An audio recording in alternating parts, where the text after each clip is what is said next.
I'm grinding on my son's birthday. May he forever rest in peace. My son would have been 43 today. Good morning to those who woke up today to be in the presence of the Lord. Happy birthday to those born today. And my condolences go out to those who did not wake up to be with us. It's your boy Doug, 60 Gang, on my son's 43rd birthday. You know, it's strange how it comes to a point where you know you'll never see people again. Well, I lost so many people, man. As you get into your 50s and 60s, it becomes commonplace. Start losing people. But, you know, when I was young, I used to think, oh, they died, they'd be back. I used to actually believe they'd be back.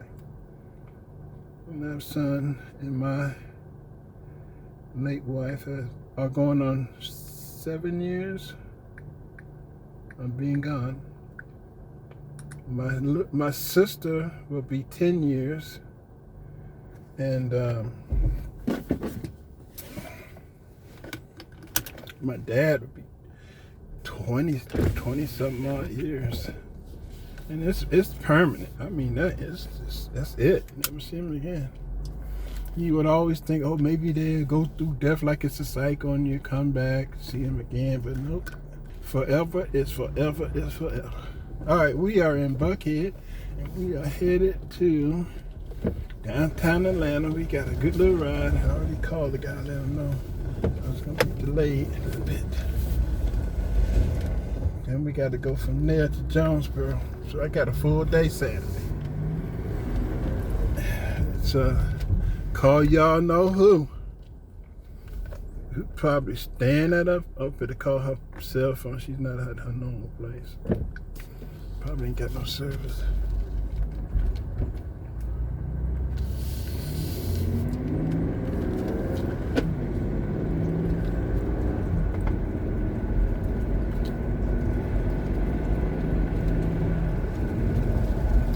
Service. Got to get out the neighborhood. This gated community you guys been here for. Big jobs.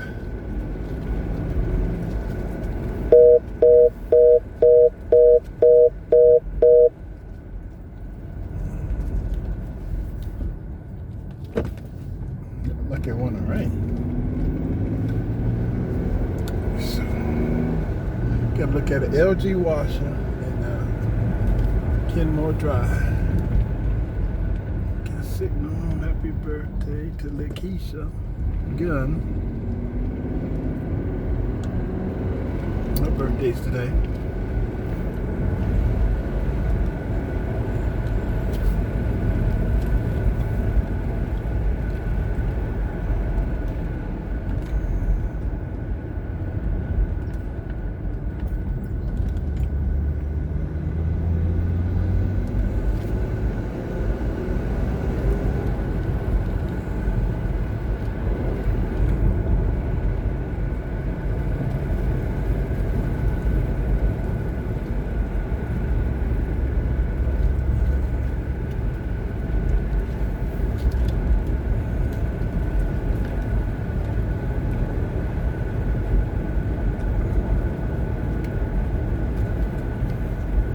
Took my business card off the mailboxes when they know they need me.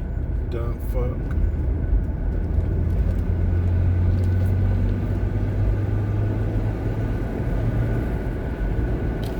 And now we leave the neighborhood. Try her again.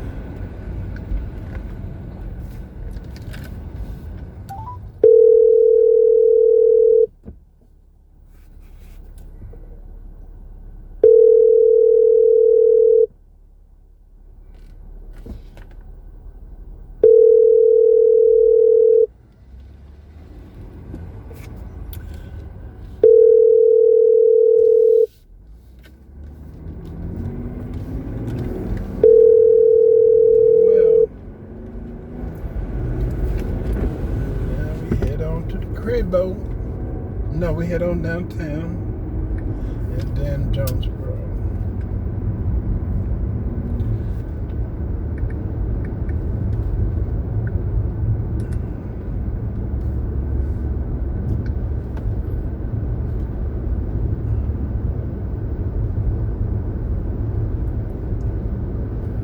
Shocking update regarding the man who lit the woman on fire in Chicago. We are hearing back from the judge and her excuse on why she let him loose. Also, the president met with Zohran Mamdani in the Oval Office.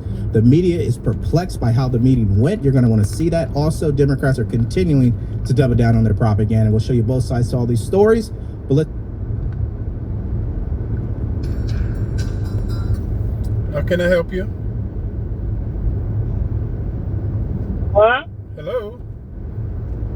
Hi, my name is Brian. Not a fit someone today. I can barely make out what you're saying. Can I help you? The reason of my call is to make sure that you're getting all of your benefits during agency under your Medicare plan. So I do believe you have Medicare. You said you needed some insurance for your Medicare plan. Is that what you just said?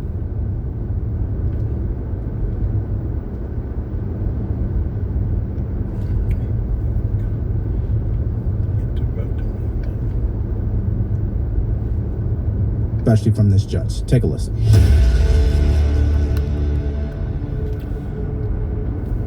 Prosecutors say he lit a woman on fire aboard a train. Meanwhile, there are growing questions about why he was back out on the streets despite a rap sheet reportedly going back to the early 90s. Mike Tobin is live in the Windy City with more. Hi, Mike. And Dana, Lawrence Reed will be once again before the judge today, this time to determine if he will be held behind bars before he goes to trial. And that really is the backbone of this case. On Monday, he was out walking the streets despite a pending case for allegedly knocking a woman out, able to ride the L train where a woman was set on fire. Now, we have a statement from her family through Cook County Health. It's a pretty simple statement. They say, "We'd like to thank everyone for their prayers and well wishes as our daughter receives care for her injuries sustained earlier this week. We're also grateful for the excellent care and support of the burn team at Stroger Hospital." It goes down to the family to say the family will not be providing any more updates. Now, the criminal complaint against Reed says he went to a gas station, filled a plastic bottle with gasoline. The images get brutal here, so brace yourself. 20 minutes later, he was on the Blue Line train. Dumped the gasoline on the woman's head. She ran, but he chased her down with the flaming remnants of the bottle and set her on fire. Okay, so this is just a shocking update in my opinion. This guy was not arrested 49 times. He was arrested 70 times. I mean, and then when you hear the excuse from the judge, like the reaction that she has when people are asking, why wasn't he locked up? You probably will lose your mind. But I just want to read a couple of things to you. Number one, the guy is 50 years old, not 18. So he's been around the block quite a few times. You'd think they would have had him locked up by then. That's the first thing. Second thing, if you're looking at his rap sheet here, which is extensive, by the way, here it is right here. Records show that Reed had previously been arrested 72 times in Cook County alone. Cook County alone. They probably have his photo on the wall somewhere. He probably holds the record for the most amount of arrests in that county. But hey, release him back onto the street, right? Nothing wrong with that. Mayor Brandon Johnson's message is that violence on public transit is not widespread. Look, my responsibility is to build the safest, most affordable big city in America. The investments that we are making are certainly moving us in that direction. This is an isolated incident. I mean, I don't see this as some sort of trend. He's a trend. We've tracked down more than 4 dozen arrests of Lawrence Reed since 1993. 9 of them were for felonies, yet he has served just over 2 years behind bars. Most recently, he was charged with aggravated assault for knocking out a social worker. The state's attorney requested pre-trial detention, but Judge Teresa Molina-Gonzalez denied him the request and put him on electronic monitoring. The website CWB Chicago reports that at that detention hearing, Judge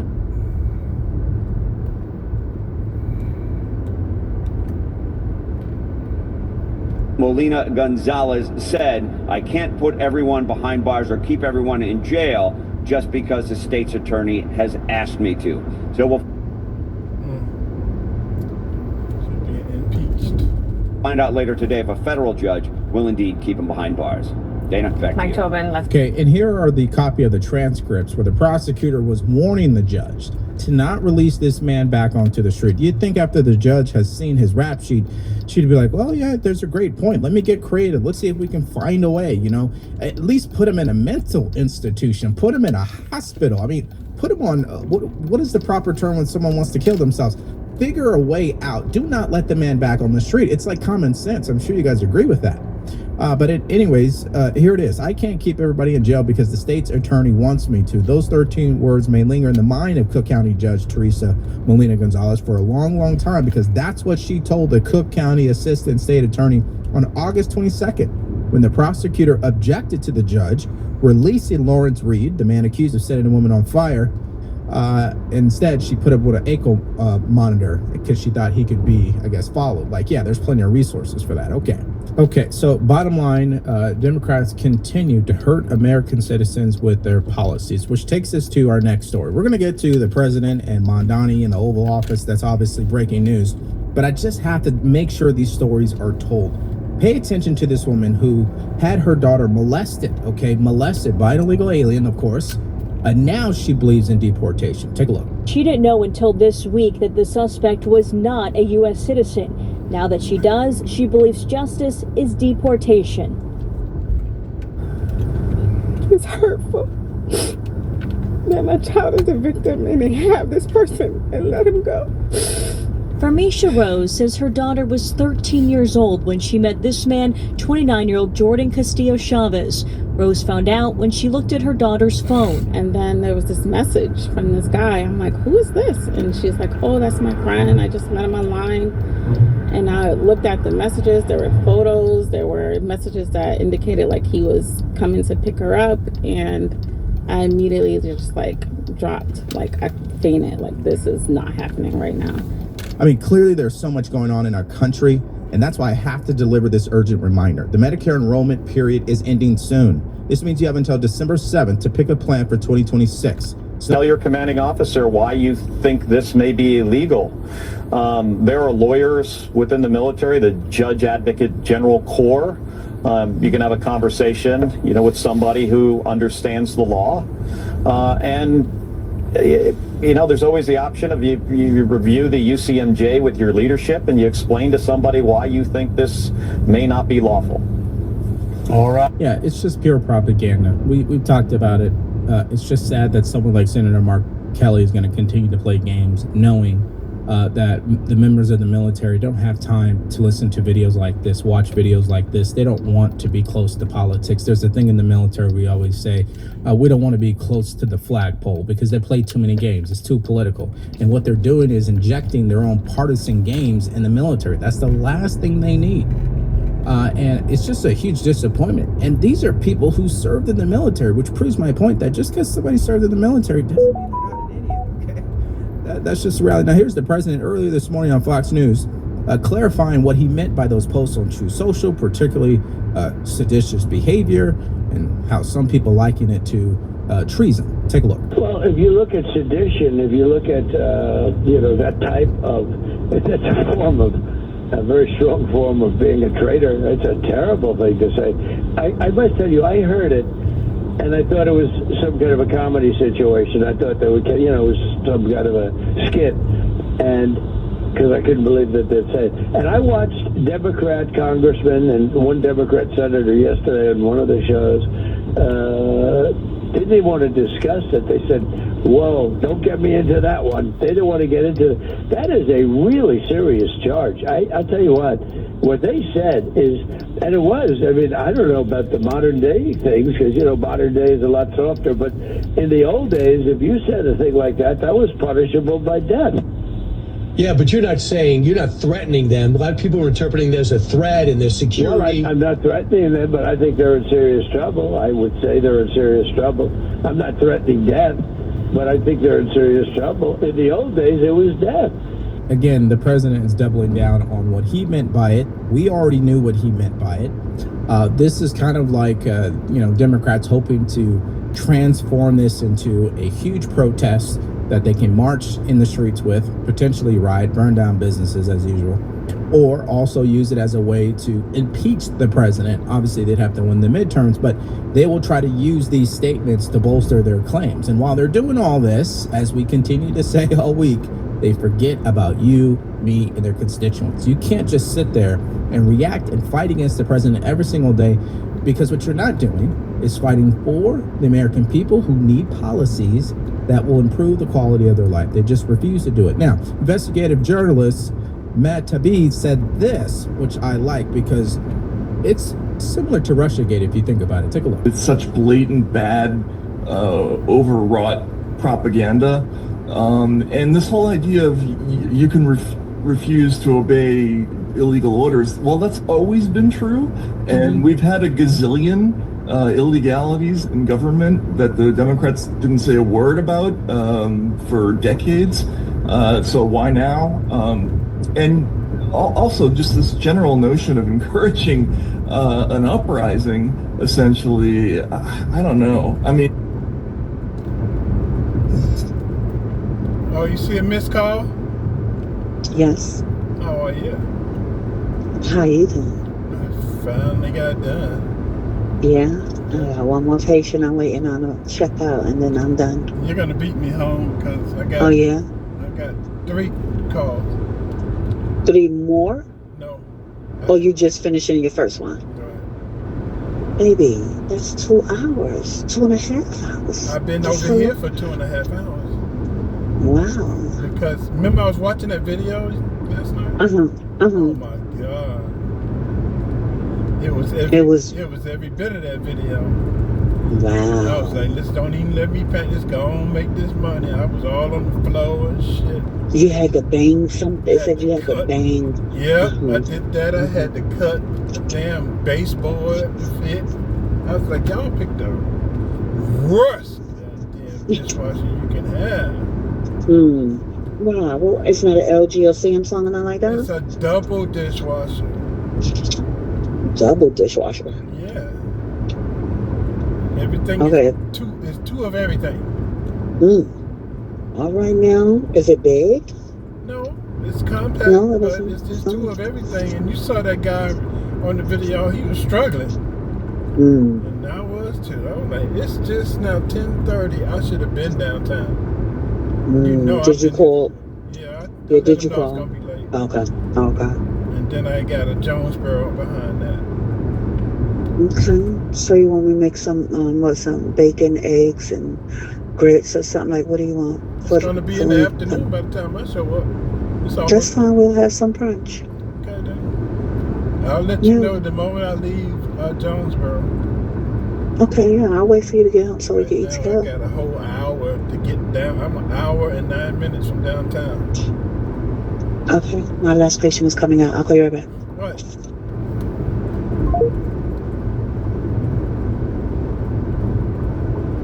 I don't even know how to think about it, honestly. Like, is that about the legality of orders that are being given? And all right, let's go back to critical thinking here. I have concerns about the orders that are constitutional acts that the administration has accomplished now with its 11 months. It's time to impeach, convict, and remove Donald Trump. The American people are not. We're not waiting for 2026. We want to pressure members of Congress to act now. All right, that's just more political theater, as you guys know. He definitely has Trump-Rankin syndrome. In case you guys don't know, he's part of January 6th, all right? At any rate, here's the bottom line to it. If you're focusing on trying to impeach the president now, why were you not focused on trying to impeach Joe Biden 2 years into his administration when he opened the border? I'm not understanding that. So people like that you can't convince because their mind is made up. They don't care about the facts. They care about how they feel when it comes to the president. These are the people who even refuse to give the president credit for what he did on the border. I don't even understand how someone will try to argue that. But if we kind of bring this all to a close, the bottom line is these Democrats still cannot tell you what lawful orders from the president are unlawful, or military members claiming they've received unlawful orders. Here's an example. Have you, Congresswoman, or any other of these Democratic members of Congress heard directly from members of the U.S. military or the broader national security community who believe they've been given unlawful orders? Well, you know, what I'd say is I have heard from service members, and I have heard from service members, and this is all a matter of public record. What we see is an uptick of concern from the men and women who are serving in uniform about the legality of orders that are being given. And all right, let's go back to critical thinking here. I have concerns about the orders that are being given, but the orders that are being given have not been confirmed as unlawful. Big difference. So again, they're wasting people's time. Let's go to this next story, which is the breaking news of this evening, really. The president met with Mondani. This whole meeting was shocking to the media, including people who support Mondani. He's getting obviously ripped. Here, I can't see anything. I don't know what YouTube is doing with live streams. I absolutely hate them, but it is what it is. Hopefully you guys can see me. All I can see is weird writing on the screen. Either way, we're good. Okay, I'm here. Hopefully you guys are here. Like I said, let me know if you can hear me. If not, hopefully you can read lips. I guess that's what we're going to work with. We got a couple things we're going to talk about for this random ass live stream that I've decided I wanted to do. And thank you for being here for those of you who are here. 5x5, love it. Thank you. What does it say? Multi-Blackton. I don't know what that means, but I like it. Sarah, hi Sarah, love you. Okay, so lots to talk about. I decided to kind of narrow it down to things that kind of sort of correlate to each other. So we're going to talk about Ilhan Omar and her dumbass and what's going on in Minnesota thanks to Tim Walz, technically, because it's always Tim Walz. I don't know why. And the Somalians and all of the money that they are smuggling from the taxpayers to send back to Somalia. We're going to talk about this new chick in Tennessee who is running for, I think it's mayor of Nashville, and she has stated numerous times that she hates Nashville, yet she's running for mayor of Nashville, and Khan sits down for what's supposed to be a harmless morning show chat, and instead gets dragged into a heated grilling that feels more like a courtroom ambush than an interview. Today we're diving into the shocking moment Brad Pitt walked off The View after Sunny Hostin crossed the line so hard, even the cameras couldn't hide the chaos. Who do you think would break first in a moment like that? Please watch until the end. It'll be worth every second of your time. Brad Pitt walked onto the set of The View looking calm, warm, composed, and ready to charm. He shook hands, shared a couple of quick laughs with the crew, even complimented a camera operator on her jacket. On the surface, it looked like any normal promo stop, but something felt off. Sunny Hostin sat at the end of the table with her shoulders stiff and her eyes locked on a thick stack of notes. No greeting, no smile, no eye contact. Just her pen tapping the table in short, irritated bursts, and her pages flipping like she was preparing for a case, not a morning chat. During the commercial break, Whoopi leaned over with a warm grin. "Brad, honey, you look good. How do you keep doing that?" Brad smirked. "Great lighting, I guess." Joy chimed in. "And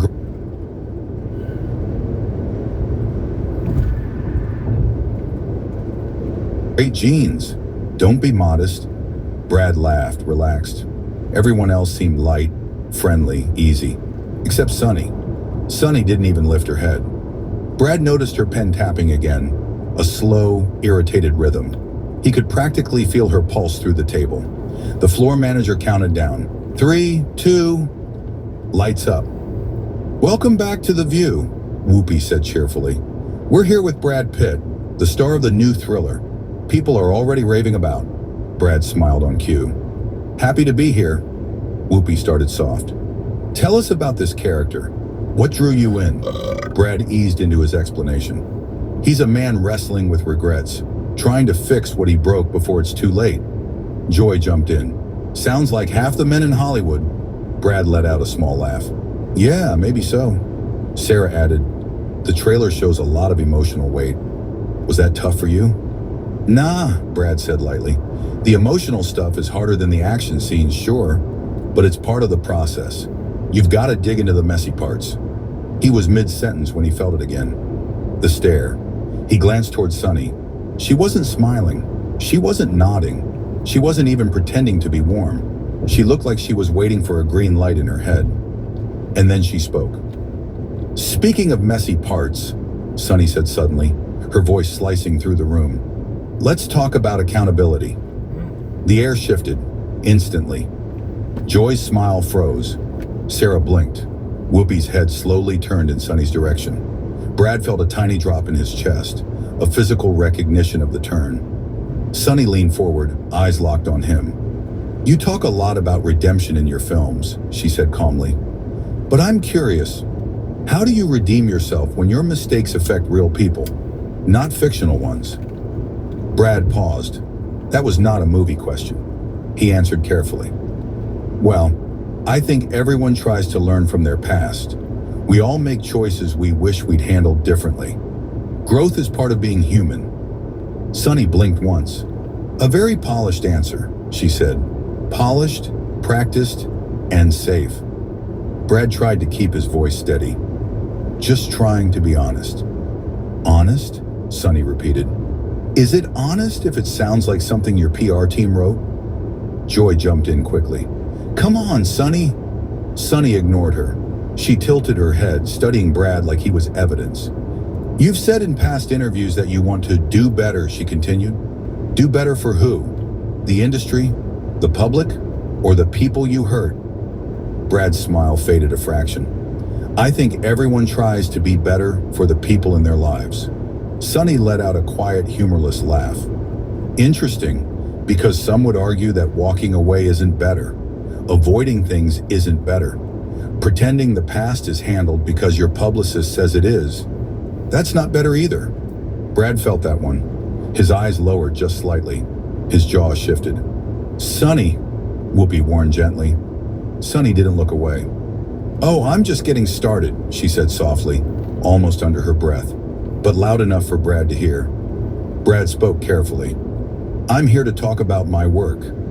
Of course you are, Sunny replied. Your work is the one place where you can control the narrative. Brad inhaled slowly, the first true sign that he was bracing himself. Sunny tapped her pen once more, deliberately. Then she leaned forward, her voice sharp but deceptively calm. Tell me something, Brad. When you play characters who face the consequences of their actions, do you ever think about what real consequences look like? Or is that too close to home? Brad blinked once, slowly. His smile disappeared completely. Sunny didn't ease into it.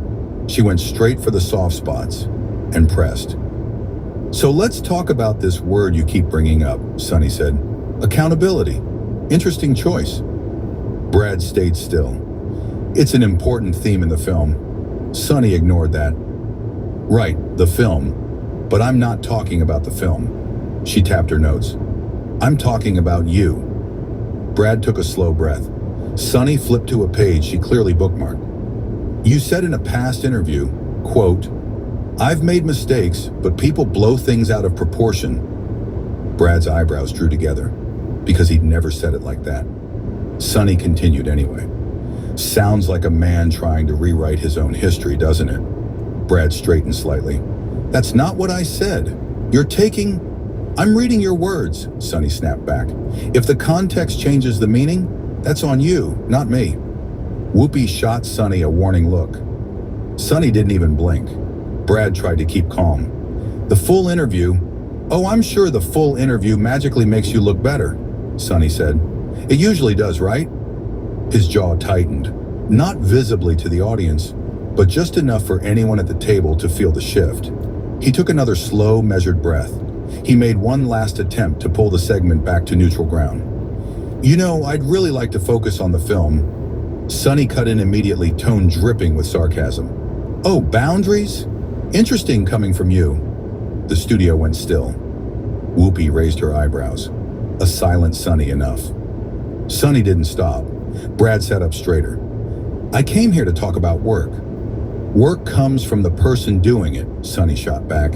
And the person doing it, well, Brad, that's where things get messy, isn't it? Brad blinked slowly. Joy shifted in her seat.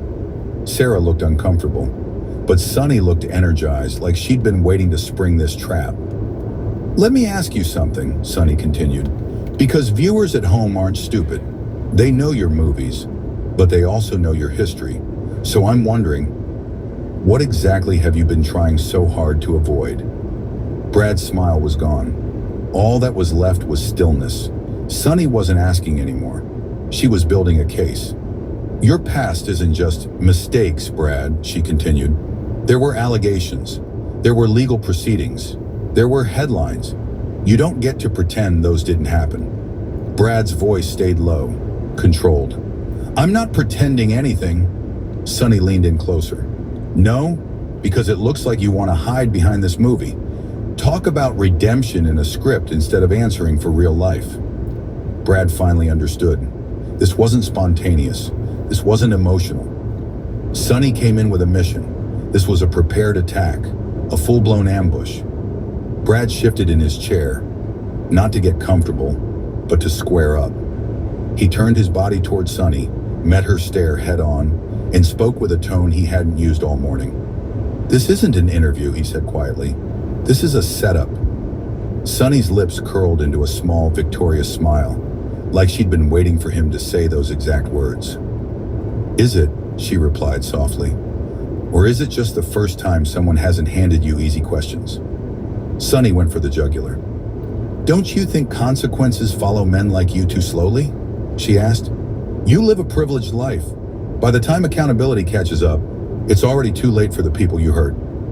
Brad's eyes hardened.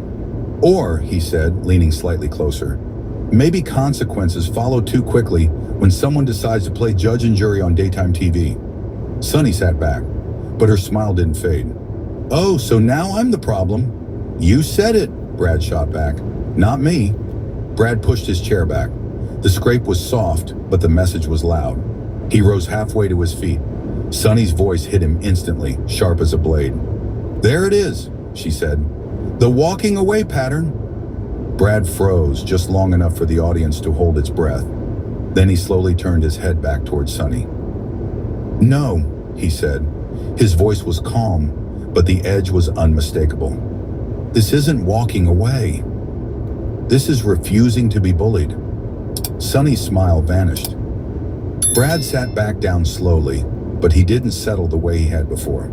This time he was still, centered, focused.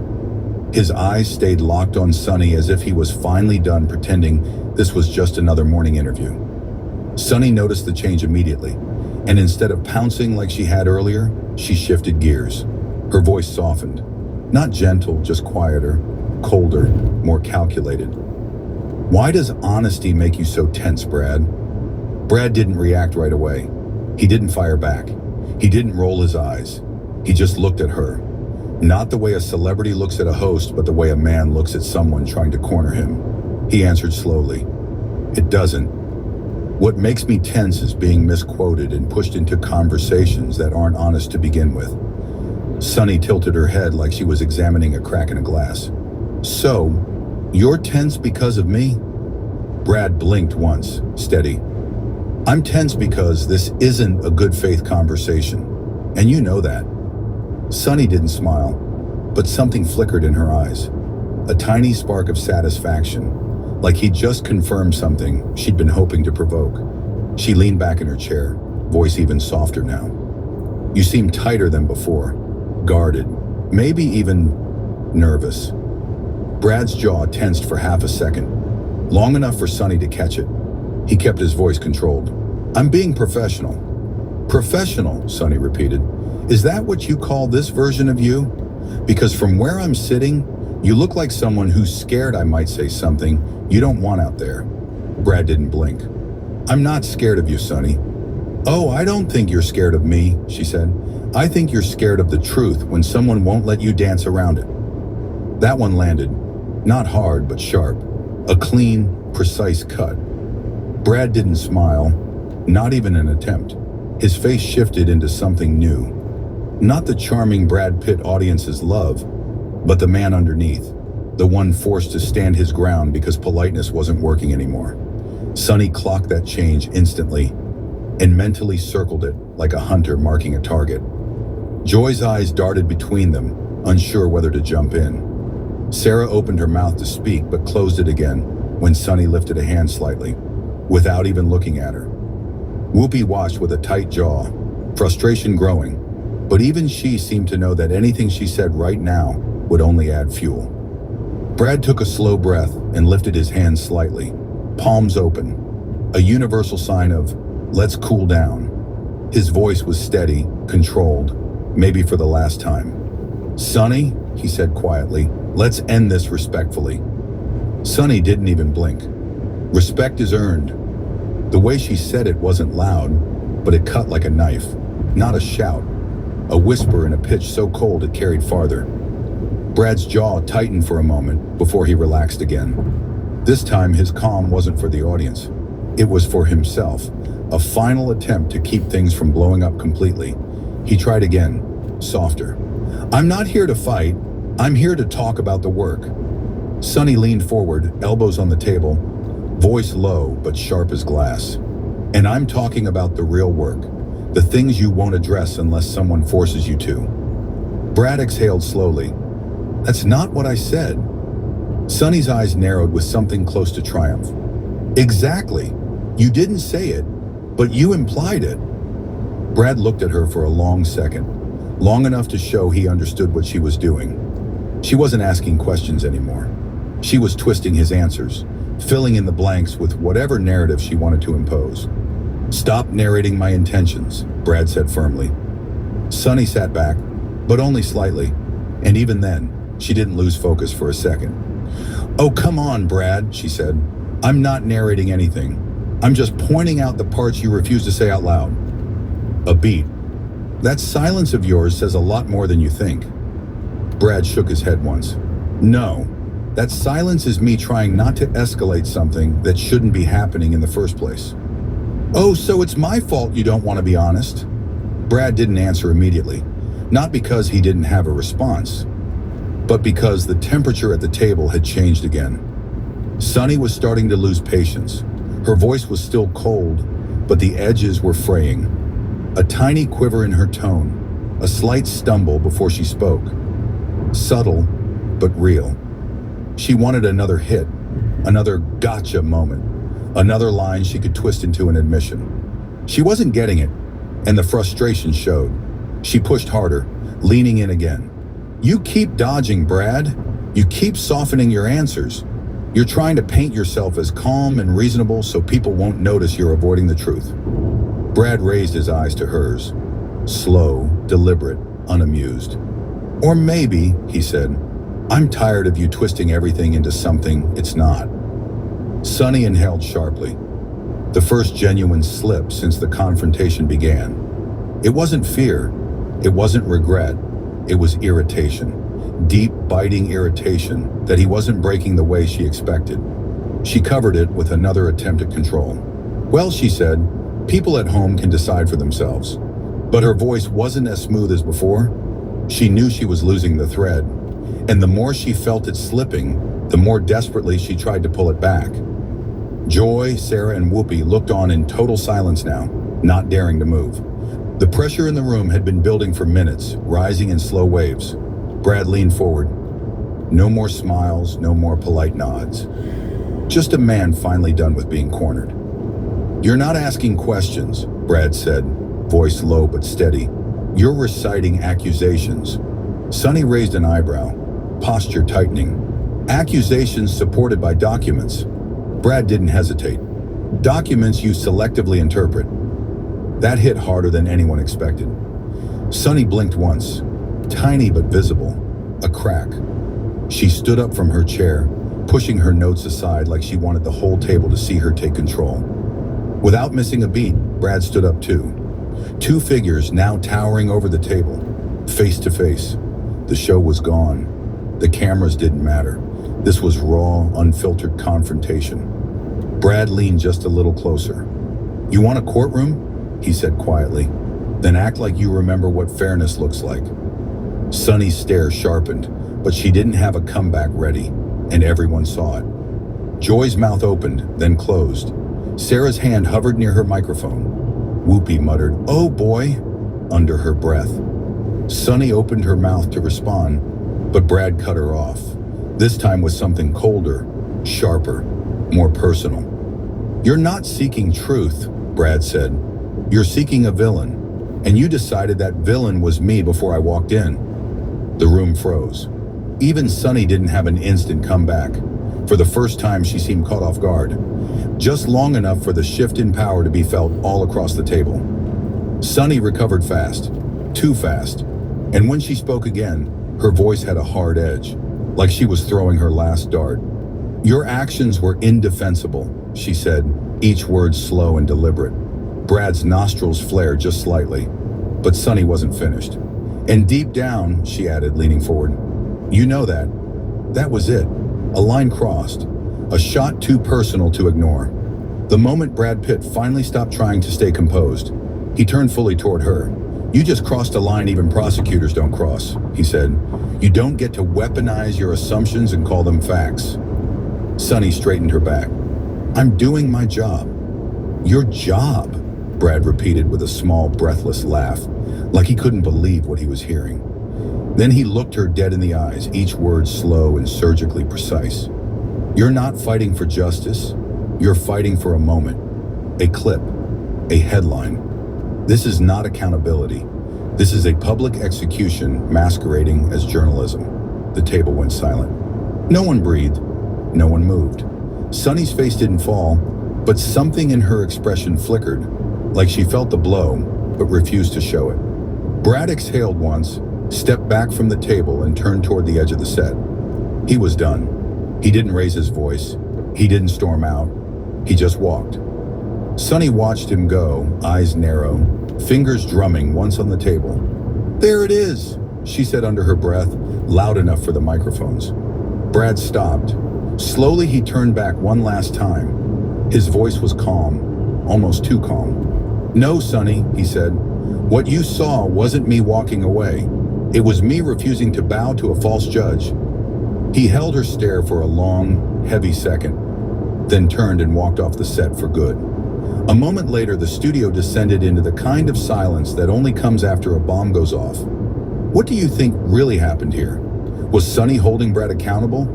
Or was this a personal takedown disguised as journalism? For the government, our government, this administration, the FBI, to know that until we get answers on this, and on January 6th, pipe bombers, I mean, these questions fuel the feeling that people have that there's still a deep state, that there's still some sort of cover-up going on. And it doesn't mean that people don't think that the people at the top, Dan Bongino in particular, aren't trying, right, aren't good people. But you wonder if there is a deep state that's blocking them from getting to the bottom of it. Yeah, and the skepticism is just. Well, meanwhile, yesterday we had an extraordinary scene in the Oval Office where New York City's incoming mayor, Zohran Mamdani, met with President Trump. And for those of us who love news, and we're going to end on the best news of all, which is that Trump is keeping his cabinet. There, look, I just gave away the entire ending. 8 million years from now. I'm giving it to you now. But first, we're going to nail the Clintons for a second with Rep. James Comer. Indeed, we started this news cycle yesterday, and now it is continuing to blossom to come to fruition against the Clintons. Rep. James Comer, Democrats and Republicans, bipartisan, approved subpoenas in July for Bill and Hillary Clinton. So both parties agreed to it. After good faith efforts to schedule depositions, further delays aren't acceptable. Given their Epstein ties, avoiding Congress would be in defiance of subpoenas and warrant contempt proceedings, which is what Steve Bannon and Peter Navarro went to prison for. This is your best shot of sending Bill and Hillary to prison. Your best shot. And they have to do it. There's precedents for it in Steve Bannon and Peter Navarro. So the Democrats are going to have to admit that we're using two-tiered justice system if we let Bill and Hillary off. They also have to admit that Bill and Hillary are above the law, that it was a lie when they said nobody is above the law. But here's the most important one. Bill and Hillary Clinton have to both agree to being interviewed, okay, under Congress. Why? The Democrats have to vote for it because they intend to do the same thing to Trump. If Trump is in the files, they're going to subpoena him and march him before Congress and try to embarrass him with the Epstein files. Now, how are they going to look if they don't force Bill and Hillary to come in for their depositions, right? If they say, we're Democrats, we're not going to vote for Bill and Hillary, subpoenaing them before Congress. And then if however Bill and Hillary act and however the Democrats treat them, Trump will be able to say the same thing. He'll go, fine. How about I don't come in and testify? What are you going to do to me? What you did to Bill and Hillary, you're going to let them off? So the Democrats are going to be forced to prosecute Bill and Hillary and nail them with the harshest contempt of court, knowing that's their only shot of making it apply to Trump later. So James Comer is setting a absolutely brilliant trap. I hope you guys can appreciate this kind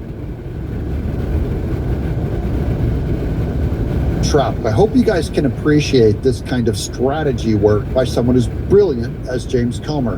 Here's more strategy work from Rep.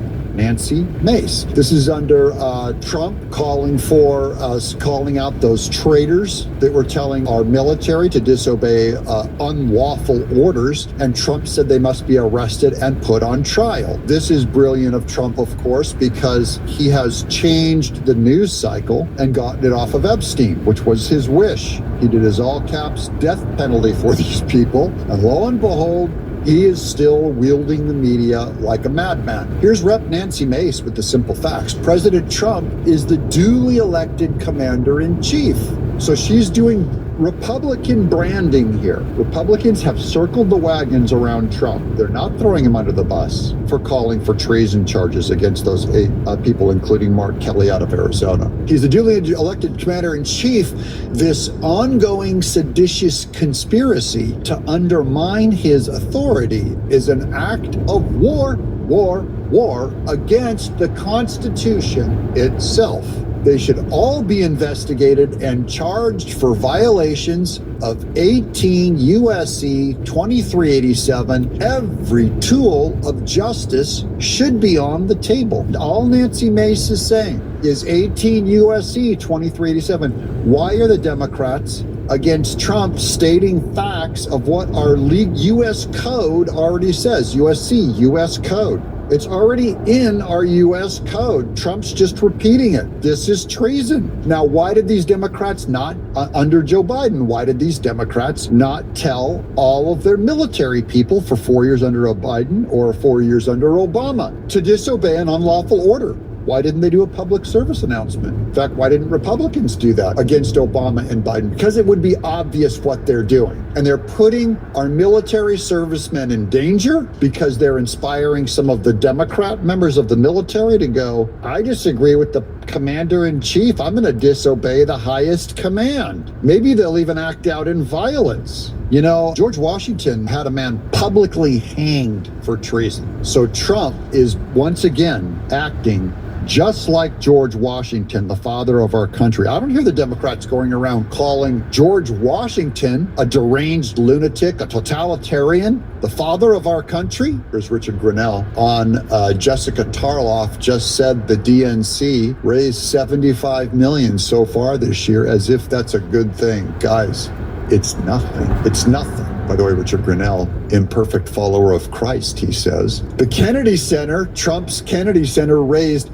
$117 million so far this year. What is that? That's over $40 million more than the Democrat Party has raised for their entire party. Trump's Kennedy Center, where they put on plays and Christmas plays. People are giving more to the Kennedy Center than the Democrat Party. Say it louder for the reporters in the back.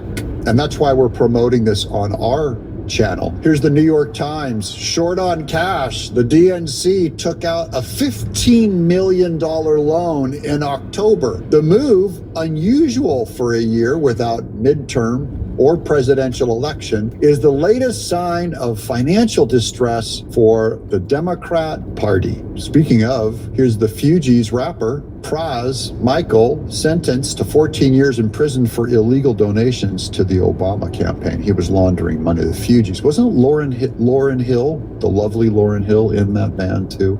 Now here's someone unlawful, Jasmine Crockett. Oh dear, we're going to need a translator for this one. I don't speak Ebonics, so I'm going to have to get, if any of you speak it, you'll have to do your own Google Translate. But here's Jasmine Crockett, just sour and awful and in your face, defending Plaskett for texting with Jeffrey Epstein. Because I'm sorry, but like we don't have ethical like rules that say that you can't receive text messages or you can't respond to text messages, especially if somebody has a certain record and you can't do it in committee. We all be sitting on our phones, and yes, people be texting.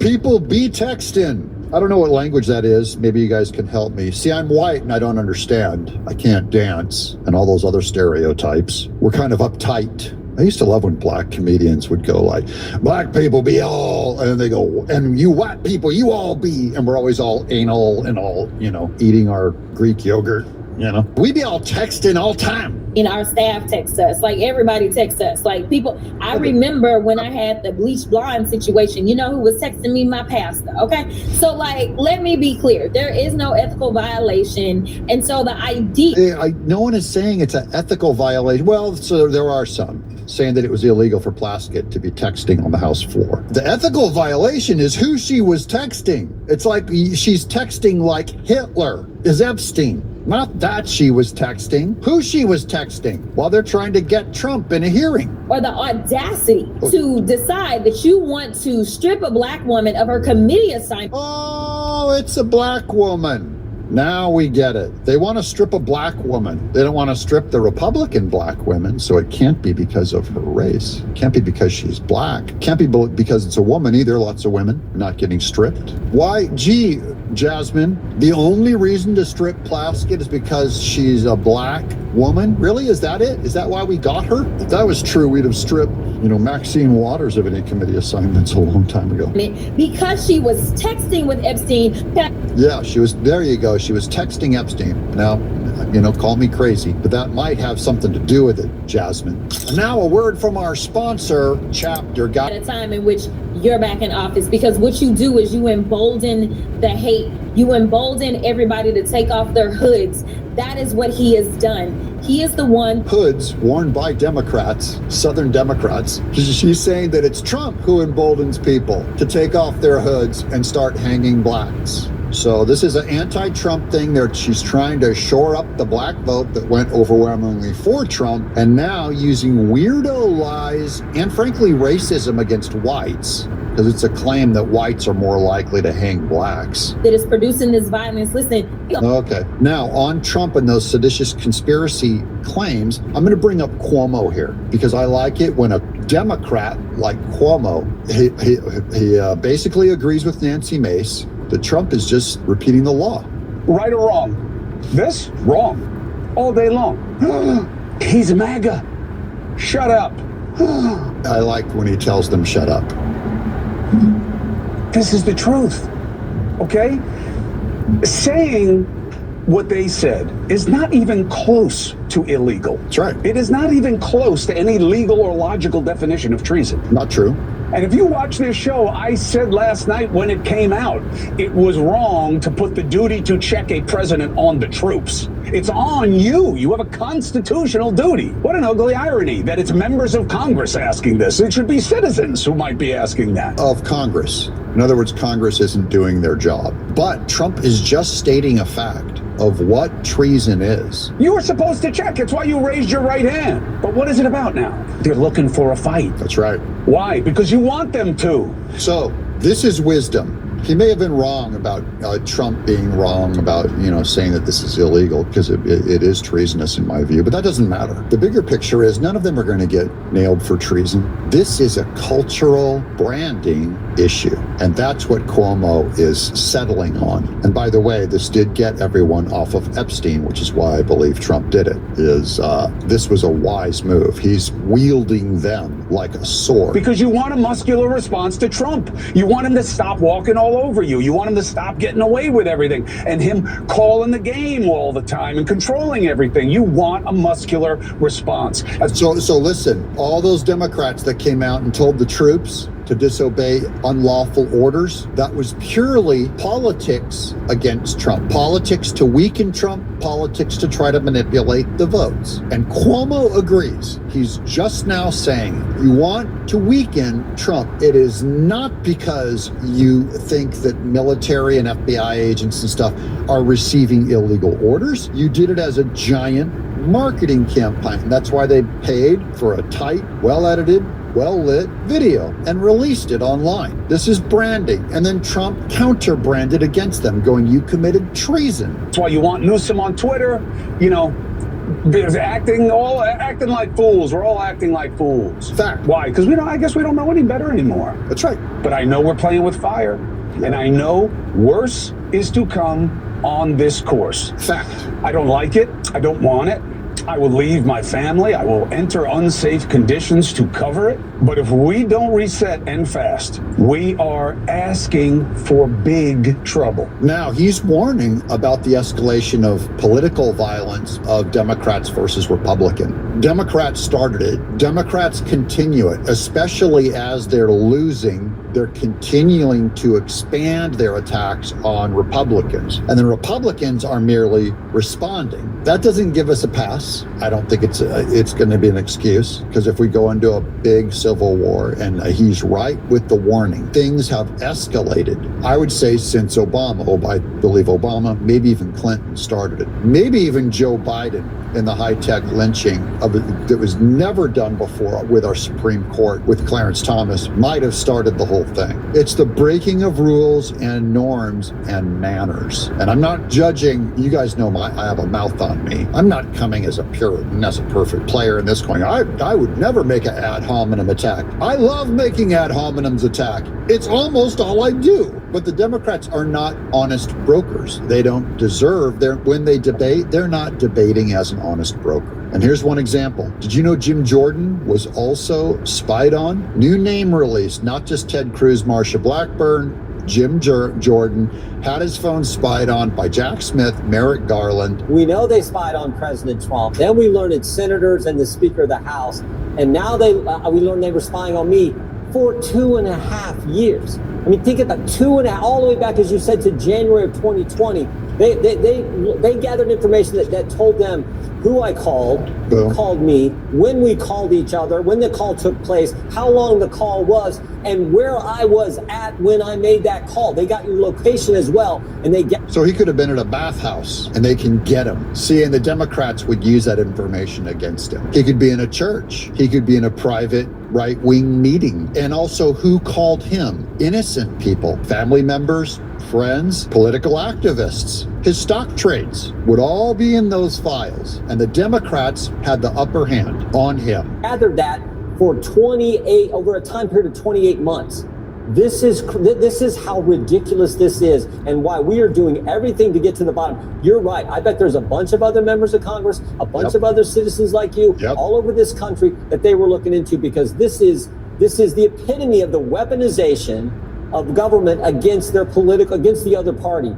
President Trump, Republican, all the senators, the Speaker of the House, Republican, and of course the top Republican on the Judiciary Committee. 100%. That's how ridiculous this whole thing is. So if Cuomo's warning about escalating violence, who started the spying on a political opponent? We have no record ever of a Republican doing it to a Democrat. Democrats weaponize the government against the Republicans. Here's AG. Harmeet Dillon works for Pam Bondi, therefore she's a hammer. We love her. This is based on the mayor-elect has discouraged the language used at last night's protest and will continue to do so. This is Mayor Mamdani has discouraged his socialist Muslim constituents from using intimidation, promote activities in violation of international law. Mamdani spokesman Dora Pekic tells me the mayor-elect, quote, has discouraged the language used at last night's protest and will continue to do so. That's a typical Democrat response. Just like with Brandon Johnson when that girl got burned on his train in Chicago.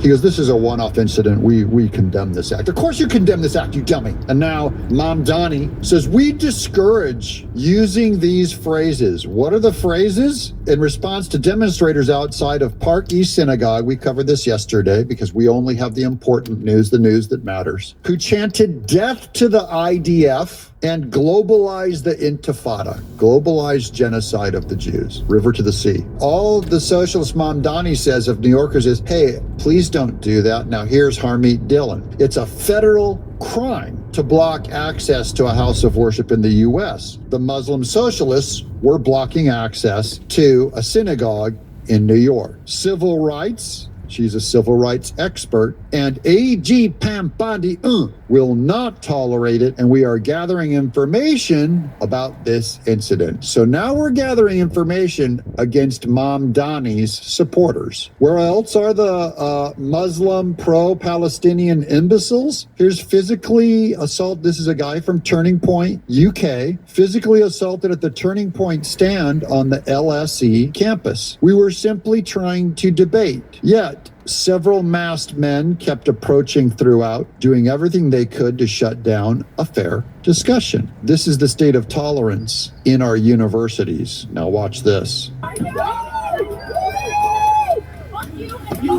He said F you, and they tore down his TPUSA, Turning Point USA sign.